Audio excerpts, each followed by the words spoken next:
તો મહારાષ્ટ્રમાં ભાષા વિવાદમાં ફડણવીસ સરકારની પીછેહટ હવે સામે દેખાઈ રહી છે।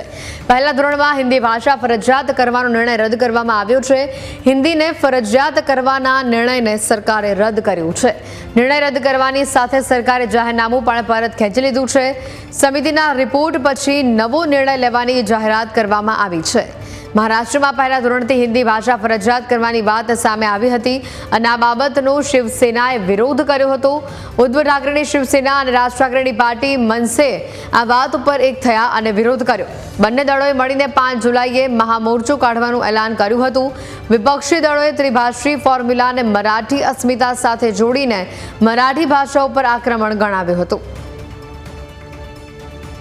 રાખો આ મામલો જે હતો સરકારનો આદેશ શું હતો તે પણ જાણી લો। સરકારે એક આદેશ જાહેર કર્યો હતો જેમાં મરાઠી અંગ્રેજી માધ્યમની સ્કૂલોની અંદર હિન્દી ત્રીજી ભાષા ઉમેરવાની વાત કરવામાં આવી હતી।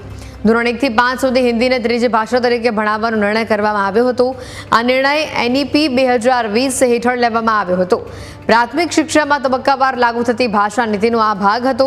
હિન્દી સિવાય કોઈ અન્ય ભાષા માટે પણ પસંદગી આપવામાં આવી હતી।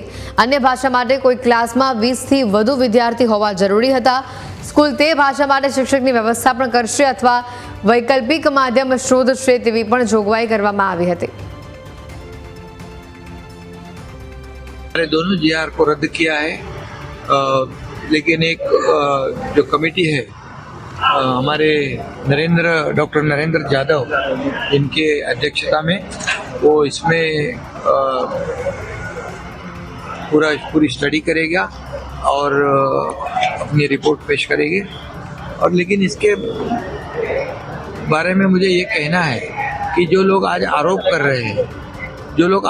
रहे हैं वो जब मुख्यमंत्री थे तब डॉक्टर माशेलकर जी का जो अहवाल था त्रिभाषा सूत्र का, उसमें मराठी, इंग्लिश और हिंदी अनिवार्य की गई थी।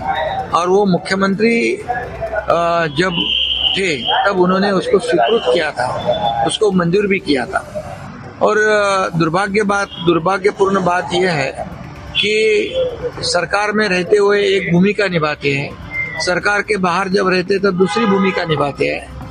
और ये दुर्भाग्यपूर्ण बात है। लेकिन ये दोगली राजनीति हमारी सरकार, महायुति सरकार ने कभी की नहीं, कभी करेगी नहीं।